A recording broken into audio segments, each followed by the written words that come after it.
We're starting the day out pretty well. The first one of the day was a DoorDash order for $7.50. And if you've watched the past couple of videos, you know that I'm trying to increase my DoorDash acceptance rate to see if we get better orders, but I'm not going to take terrible orders in order to do so. So I have been heavily relying on UberEats for a lot of my income when DoorDash is just not sending me anything that I want to accept.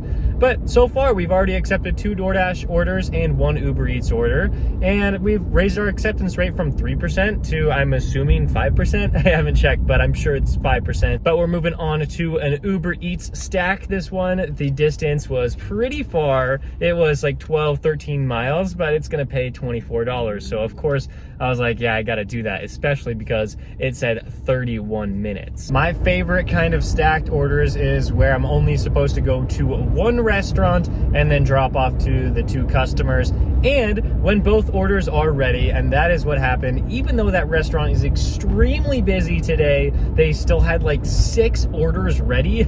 And so I just grabbed 2 of them and I'm on my way. The first drop off, yeah, it's pretty far. It's like 4 miles. It's like 8 or 9 minutes. And then the second one's going to be about the same, but there's not a lot of traffic right now, so I'm really enjoying it. Uber has been so solid all week for me, and so I'm wondering if that trend is going to continue today, even though we are trying to accept as many DoorDash orders as possible.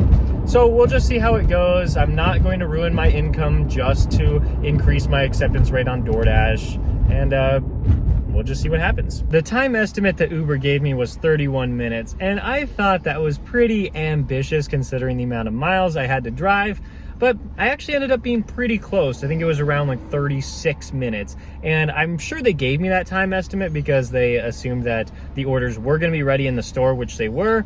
It's just, yeah, 36 minutes. And then we just had to drive back to the hotspots. I was expecting to maybe get something over there, but it didn't happen. So I had to drive the 5-6 minutes back, where we went to First Watch again. And this time it's a DoorDash order for $6.75. We're going to a confusing apartment complex, but I just wanted to accept it because we got to increase that acceptance rate. And it was such a short trip, I was like, I might as well, and I knew the order was gonna be ready anyway. We made our way back to the hotspot. DoorDash was sending me a lot of orders, just none of them that I wanted to take, until they sent me a stack that was like $19 for 8 miles. I was highly considering it, but I let the timer run down, and I was like, I'm only going to accept it if I don't get a good Uber Eats order before it hits 0, or before it hits 10. That's when I like to accept it, when there's 10 seconds left on the DoorDash timer.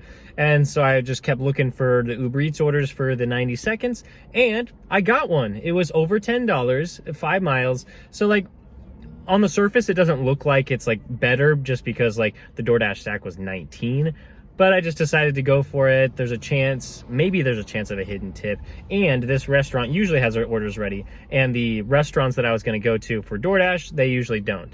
It turns out there's going to be a 5-minute wait, which isn't bad, but I would have liked it to just be sitting there. So now I'm sitting here. We are sitting at $55.90 right now. So this will put us over $65 in the first like 2 hours and some change. That one was fairly easy. We just drove it to an area that I'm pretty familiar with, and then we waited for our next order.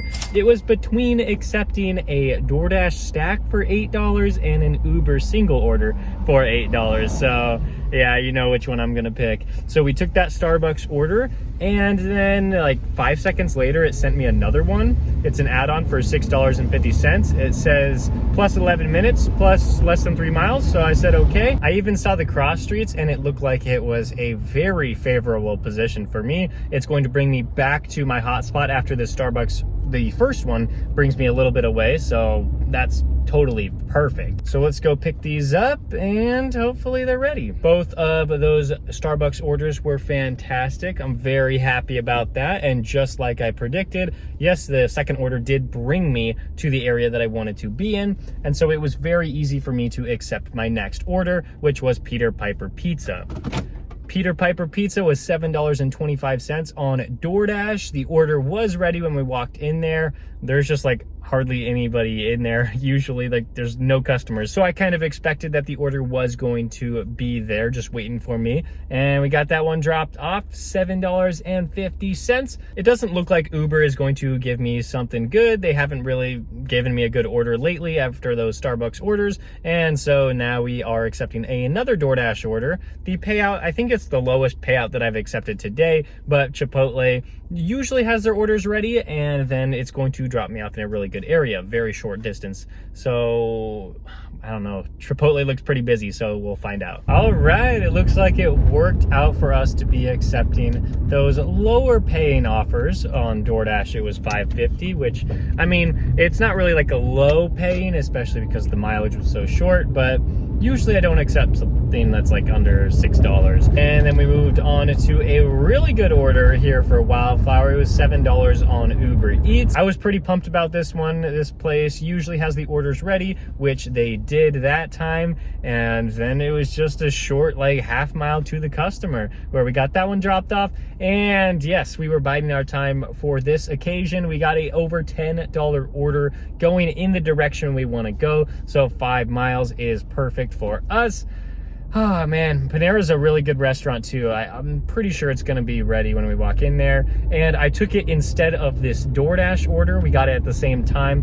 It was $7 for Wetzel's Pretzels, but that is inside a Walmart, and I hate just fighting through the Walmart traffic. I usually park in a really bad spot. It takes me like 2 minutes just to walk into the Walmart and 2 minutes back after waiting for the order to be ready. Don't want that. Panera order picked up and dropped off. It was ready when we got into the store. I actually, like, when I opened the door to like walk towards where I needed to go, I like heard them putting it like on the table so that I could just pick it up. It's so fantastic, perfect timing there. And we got it dropped off. No traffic today. That has just been amazing. It's helping me complete orders so much faster than usual. And we might even receive a hidden tip on there, maybe a small one, but still, like, really good. And then we got a DoorDash order, always trying to keep that acceptance rate as high as possible, of course, but you know, making sure I'm making good money. And we are going to the Cheesecake Factory for $8.75 for about like 5 or 6 miles. That means it's time for an acceptance rate update, which is at 6%. So we've raised it by 1% today. On Uber, it's 8%, so it's not like I'm only favoring Uber, like I'm rejecting all of those orders too. With that Cheesecake Factory order, I did not receive a hidden tip on there, and that means I've made $46.50 on DoorDash, and on Uber Eats, it's been, I want to say it's close to $90. It's 136 total in only 3.5 hours. So this acceptance rate, I'm having it at 6% on DoorDash and 8% on Uber. It's working out really, really well for me. I want to increase my acceptance rate on DoorDash because people have told me you receive better orders, but I mean, I think I receive good orders right now. Like, I didn't really have to wait around for any of them. I wasn't like declining so much that I was just sitting in my car in the parking lot. I know it's going to be different in everybody's, but like mine is a fairly busy market with a lot of people who tip really well. And so that's the reason why I don't need to accept a ton of the orders. Thank you so much for watching this video. If you want to see the one that kind of started out this like little mini series, click on the one right there, and I'll see you next time.